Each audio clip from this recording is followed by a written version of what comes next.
जो पाकिस्तान की सोच रखने वाला है हमारे देश की जनता उसको स्वीकार कर ही नहीं सकती। ये सब चूड़ी पहना देंगी हमारी बहनें जाके पाकिस्तानियों को। रायबरेली के जनता को ठगने का काम किया है। पिछले बार वहाँ की जनता ने वापस भेज दिया, भगा दिया था। उन्हें तो शर्म नहीं आती, उन्हें तो माफी मांगनी चाहिए। बेटी को किस तरीके से वहाँ पे नंगा नाच हुआ था, इतनी लाशें बिछ गई। प्रियंका गांधी वाड्रा कह रही कि लड़की लड़ सकती हूँ, पिछला बयान था। अब कह रही नहीं रही तो लड़ क्यों नहीं रही वो? भाई लड़ रहे हैं तो भाई लड़ रहे हैं तो वो भी लड़ सकती है ना, वो क्यों नहीं लड़ रही हैं? वो तो कह रही थी लड़ेंगी, लड़ क्यों नहीं रही? उनको तो लड़ना ही चाहिए था। वो तो कह रहा, हाँ जी वो तो ये कह रही 5 किलो अनाज से कुछ काम होने वाला है नहीं। हाँ बात तो सही है, 5 किलो अनाज से काम नहीं चल सकता। 50 लाख का वादा किए हैं, कभी दिए हैं? कभी देंगे भी नहीं। वो सिर्फ बोल रहे हैं कि 25 लाख देंगे या 1 लाख रुपए महिलाओं को नहीं, वो भी सुनाई दे रहा है कि 25 लाख फ्री वो होगा ना हॉस्पिटल में, क्या बोलते हैं उसको, स्वास्थ्य कार्ड। हाँ, लेकिन कुछ नहीं होने वाला। सब सिर्फ बस सबको इधर उधर कर रहे हैं कि हाँ इनको वोट दो, इनको वो करो, ऐसा कुछ नहीं है। आएगा मोदी ही, चाहे जो हो। मोदी आएगा। ऐसा क्यों लग रहा है, लड़कियों को क्यों लग रहा है कि मोदी ही आएगा? क्योंकि भारतीय जनता पार्टी ने, मोदी जी ने जो सबका साथ सबका विकास जो कहा था वो कर दिखाया। तो उनकी कथनी और करनी में कोई अंतर नहीं है। महिलाएं सुरक्षित, बेटियां सुरक्षित, भाई युवा सुरक्षित, युवाओं को रोजगार, जो भी कहा था चौतरफा अगर विकास दिखाई पड़ रहा है तो भारतीय जनता पार्टी मोदी जी के नेतृत्व में। बहुत सारी कांग्रेस रायबरेली में 70 साल राज किया है। आपको बीबीआईपी जैसा कुछ भी दिखाई पड़ा? भारतीय जनता पार्टी की सरकार जब से आई है चौतरफा विकास रायबरेली में हुआ है। एम्स में मात्र न्यू रखने का काम कांग्रेस ने किया। यहाँ पे सांसद कौन थी ये भी तो देखिए। सांसद बहुत सालों से रायबरेली के जनता को ठगने का काम किया है कांग्रेस सरकार। कांग्रेस ने जब 70 साल यहाँ पे थी तो उन्होंने सिर्फ मात्र रोटी फेंकने का काम किया। लड़की हूँ लड़ सकती हूँ। मैं प्रियंका जी के बारे में एक बात बोलना चाहती हूँ। लड़की हूँ लड़ सकती हूँ, ये लुप्त क्यों दिखाई पड़ रहा है भाई? आपको आपके ही परिवार, आपकी माँ ने ही आपको लड़ने नहीं दिया चुनाव, क्यों नहीं? तो लड़कियों के लिए आप क्या करोगे भाई? भाई को मौका दिया ना उन्होंने। भाई को मौका, पुत्र मोह में माननीय सोनिया गांधी ने अपनी बेटी को मात्र घुमाने का काम कर रही हैं। लड़की हूँ लड़ सकती हूँ। भारतीय जनता पार्टी ने 33% आरक्षण देने का कहा था और भारतीय जनता पार्टी ने 33% आरक्षण दिया। आज हमारी बेटियां बहनें घर पर रोड पर रात में 2 बजे रात को ऐसे घूम सकती है, क्योंकि लॉ एंड ऑर्डर यहाँ पे बाबा जी का, योगी जी का है। अब आज कोई गुंडे मावाली आपको नहीं दिखाई पड़ रहे होंगे।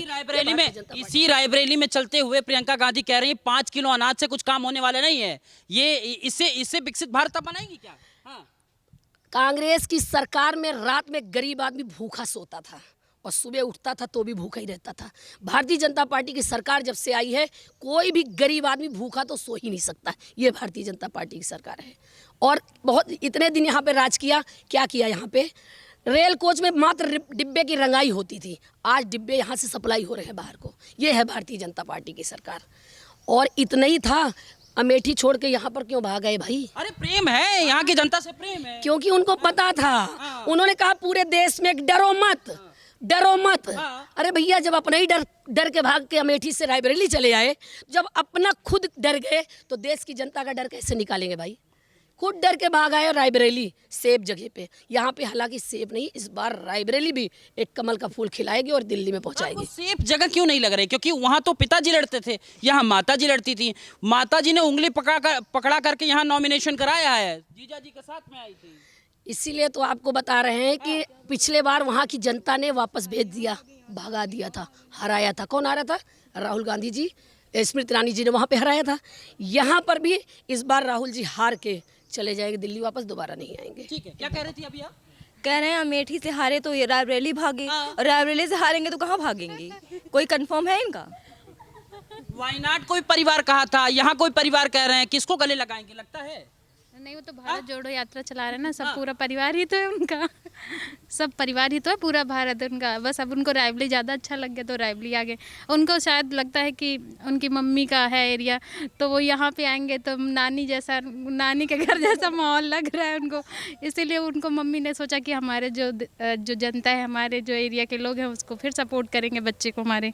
तो माताएँ ऐसी होती ही हैं बच्चों के लिए। तो रायबरेली की जनता आप भी तो प्यार देना चाहिए ना, आपको मतदाता तो है ना।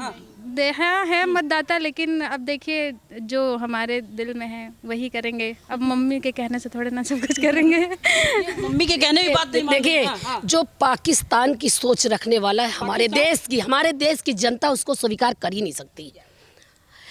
उमर अब्दुल्ला ने कहा कि पाकिस्तान चूड़ी नहीं पहने हुए है। हाँ। ये है कांग्रेस भाई। हाँ। कांग्रेस में काम कर रहे अब्दुल्ला मुफ्ती अब कहाँ गायब है। पाकिस्तान की हमेशा बात रखने वाली मुफ्ती हो और चाहे ये अब्दुल्ला, उमर अब्दुल्ला ने कहा है पाकिस्तान के लोग चूड़ी नहीं पहने। तो उमर अब्दुल्ला को, कांग्रेसियों को मैं बता देना चाहती हूँ, हिंदुस्तान के युवा, बेटी, बहनें ये सब चूड़ी पहना देंगी हमारी बहनें जाके पाकिस्तानियों को। उमर अब्दुल्ला को मैं आपके मंच के माध्यम से बताना चाहती हूँ। तो यहाँ पर केवल हिंदुस्तानी, हम लोग हिंदुस्तानी हैं, हिंदुस्तान की सोच रखने वाले को हम लोग दिल्ली में बैठा लेंगे, पाकिस्तान सोच रखने वाले को हम लोग दिल्ली नहीं पहुँचाएंगे। यही समस्या है, जब भी चुनाव आता है कोई बात आती है तो सीधे मुस्लिम पाकिस्तान आ जाता है। पाकिस्तानियों की अब क्यों हैसियत नहीं पड़ रही कि एक भी पत्थर फेंक दे। एक भी पत्थर फेंकने की हैसियत पाकिस्तानियों की नहीं आज की डेट में, क्योंकि नरेंद्र भाई मोदी जी 56 इंच का सीना हमारे देश में प्रधानमंत्री बैठा हुआ है। हैसियत हो एक ईंटें फेंक के देखे, यहाँ के हमारे युवा ही दौड़ा दौड़ा के मार डालेंगे पाकिस्तानियों को। चुनाव के दौरान विकास की बात नहीं होती। प्रियंका गांधी कहती हैं कि भाई जो जिस तरीके से आप बात करते हैं विकास की और चहुमुखी विकास की, इस तरीके से हो पाएगा। जब चुनाव आता है मुस्लिम और पाकिस्तान याद आ जाता है। आपने देखा कि जो नरेंद्र भाई मोदी जी ने कहा था वो कर दिखाया ना। 370 धारा किसी की हैसियत थी हटाने की, भारतीय जनता पार्टी ने कहा था, कर दिखाया ना। मंदिर वही बनाए के नारा लोग विपक्षी घेरता था कि मंदिर वही बनाएंगे, उल्टे सीधे नारे, मंदिर वही बना ना। ये कोई जबरदस्ती में ना, युद्ध करके नहीं या लाशें बिछा के नहीं बनी है, कोर्ट के फैसले से बना, सही जगह सही था ना, तभी ना मंदिर बन गया। आज लाखों करोड़ लोग वहाँ पे दर्शन करने जा रहे हैं। अरे जिसको मंदिर में दर्शन करने के लिए आपत्ति हो, खुद दर्शन करने ना जाए, लोगों की मना कराए, तो ऐसे हिंदुस्तानियों के साथ हमारा देश नहीं है। हमारा देश हिंदुस्तानी, नरेंद्र भाई मोदी जी के नेतृत्व में हमारा देश आज चल रहा है, आगे भी चलेगा। और हमारा देश पहले भी कहा था कि विश्व गुरु बनने जा रहा है और बनेगा मोदी जी के नेतृत्व में। ठीक है, एक बात हमको समझाइए, सैम पित्रोदा को जानती हैं? बिल्कुल जानते हैं। उन्हें तो शर्म नहीं आती, उन्हें तो माफी मांगनी चाहिए। उन्होंने काले गोरे की बात करके उनको तो माफी मांगनी चाहिए पूरे देश की जनता से। काले गोरे का अभी उनके पास कोई मुद्दा नहीं बचा है, अब काले गोरे को लेके आ गए भाई। उनके पास कोई मुद्दा नहीं बचा है अब्दुल्ला के पास, तो पाकिस्तानियों को बताने लगे चूड़ी नहीं पहने हैं। तो कांग्रेसियों के पास ना कोई मुद्दा है, ना कोई मतलब कुछ बचा ही नहीं इनके पास। कभी काले गोरे को लेके आ रहे हैं तो कभी चूड़ी पहनाने की बात कर रहे हैं। तो हमारे देश ने अच्छे तरीके से समझ लिया, कांग्रेस 70 साल राज किया है, 70 साल में हमारे देश को बर्बाद किया है कांग्रेसियों ने। अब हमारा देश आज़ाद हुआ सही रूप में। कह रहे बर्बाद हुआ कहाँ? अमेठी और रायबरेली या यूं कह लीजिए पूरे भारत को कहाँ से कहाँ पहुंचाया? क्या नहीं दिया था कांग्रेस के लोगों ने? अब आपको अमेठी और रायबरेली में आप खड़े हैं, कोई वीवीआईपी आपको दिख रहा है क्या? भारतीय जनता पार्टी, जहां जिस पार्क में आप खड़े घुमा के देख लीजिए, पार्क वीवीआईपी पार्क किसने बनवाया? अब भी जल्दी बनवाया, भारतीय जनता पार्टी ने बनवाया। रायबरेली में था ही क्या? एम्स मैंने बताया, इससे पहले भी बताया कि वहाँ ईंटें रखा था, सुचारू रूप से करवाने का काम किसने किया? भारतीय जनता पार्टी सरकार ने किया। डिब्बे जहाँ पे रंगाई हो रही थी वहाँ पे डिब्बे सप्लाई हो रही, किसने किया? भारतीय जनता। जितना विकास आपको दिख रहा है ये भारतीय जनता पार्टी की सरकार ने किया। और फिर सबसे बड़ी बात, हम लोगों को कुछ नहीं चाहिए, हमारा राष्ट्र सुरक्षित, हमारे भाई सुरक्षित, हमारी बहनें सुरक्षित, हम सुरक्षित। हमें राष्ट्र की, इसके पहले सुरक्षित नहीं था, इसके पहले सुरक्षित नहीं था, बिल्कुल सुरक्षित नहीं था, बिल्कुल सुरक्षित नहीं था। 12 बजे रात को हमारी बेटियां जब कोचिंग के लिए जाती थी तो माए हम लोग रात दिन में भी सो नहीं पाते थे, बैठ नहीं पाते थे जब तक बेटियां घर वापस नहीं आती थी। आज की डेट में आप देखिए किसी की हैसियत नहीं, चाहे 2 बजे रात को लड़कियां निकले कोई पूछने वाला नहीं है, पैदल अकेले चली जाए कोई रोकने टोक, चाहे यहाँ चाहे दिल्ली कहीं पे। ने कितने कांड, निर्भया कांड देख लीजिए, किसके सरकार में हुआ था, बेटी को किस तरीके से वहाँ पे नंगा नाच हुआ था। आज जब से भारतीय जनता पार्टी की सरकार बनी है आपने देखा किसी की हैसियत नहीं है।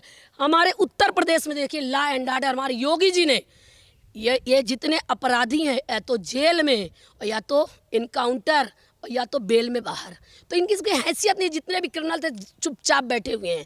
ये लॉ एंड ऑर्डर है उत्तर प्रदेश का। बहन बेटियां सुरक्षित, राष्ट्र सुरक्षित, सबसे बड़ी बात हमारा राष्ट्र सुरक्षित, हम सुरक्षित, हमें कुछ नहीं चाहिए। ठीक है, सुरक्षित होगा, लेकिन रायबरेली में जानती हैं जन जन से मिल रही प्रियंका गांधी वाड्रा कह रही है 103 साल पुराना रिश्ता जोड़ रही है। कह रही जब ब्रिटिश शासनकाल था तो जवाहर जी को यहाँ भेजा गया था, 70 साल राज किया है तो फिर तो रहेंगी ना। 70 साल राज किया है तो वो उनका ये मैका ससुराल बताने वाली कि हमारा मैका है, हमारा ससुराल है, नाटक दिखाने वाली अभी तक कहाँ थी भाई। और कोरोना काल आया, सांसद जी दिखाई पड़ी? नहीं दिखाई पड़ी ना। एक भी दिन इतनी लाशें बिछ गई, इतने सारे उनके करीबी भी रायबरेली में जिसको जो उनको माता पिता मानते थे उनकी भी मृत्यु हो गई। क्या आई थी देखने सांसद जी? नहीं आई 5 साल में। तो अब पुत्र मोह में, ठीक है बीमार थी, बीमार मैं मानती हूँ कि बीमार रही होगी, स्वास्थ्य नहीं ठीक है ना हाँ उनका, स्वास्थ्य नहीं ठीक रहा होगा। तो स्वास्थ्य अगर नहीं ठीक था तो बेटे की मोह में यहाँ पे नामांकन क्यों कराने आ गई? जनता को भी तो याद करना चाहिए था। जब यहाँ पर कोरोना काल चल रहा था, हम लोग रोड पर जिंदगी मौत को दांव पर लगा के गरीबों तक खाना पहुँचा रहे थे, घर घर जाके उनको देख रहे थे अपनी ज़िंदगी मौत की परवाह किए बिना। तो अगर बहू है यहाँ की, अपने घर की चिंता करनी चाहिए ना, रायबरेली की चिंता करनी चाहिए, अमेठी की चिंता करनी चाहिए थी ना। स्मृति ईरानी जी वहाँ पर घर बनवाई हैं, वहाँ पर अपना घर परिवार छोड़कर अमेठी की सेवा कर रहे हैं। यहाँ घर परिवार बनाने की जरूरत नहीं, यहाँ तो सब अपने है ना, कोई भाई है, कोई किसी रिश्ते में आता है, सारे रिश्ते यहाँ पे पूरे हैं। देखिए ये हिंदुस्तान है, यहाँ की भोली जनता है। रायबरेली के भोली जनता को खूब उल्लू बनाया। अब हमारे रायबरेली की जनता उल्लू बनने वाली नहीं है, समझदार पढ़ी लिखी एकदम, सबका साथ सबका विकास को बढ़िया पढ़ाई लिखाई। 10 सालों में लड़कियां जो पढ़ ही नहीं सकती थी, जो बाहर जा ही नहीं सकती दिल्ली, उनके घर वाले भेजते ही नहीं थे कि बेटियां हमारी सुरक्षित नहीं है निर्भया कांड की वजह से। लेकिन भारतीय जनता पार्टी की सरकार जब से आई, हमारी बेटियां जहाज से भी उड़ रही हैं, आराम से जा रही, पढ़ लिख रही हैं, एकदम आगे बढ़ रही है। तो समझदार हो गए हैं बच्चे, तो अब समझदारी ठीक से आ गई। इसलिए भारतीय जनता पार्टी की सरकार में सुरक्षित सब लोग समझ रहे हैं, इसलिए है और आगे भी रहेगा।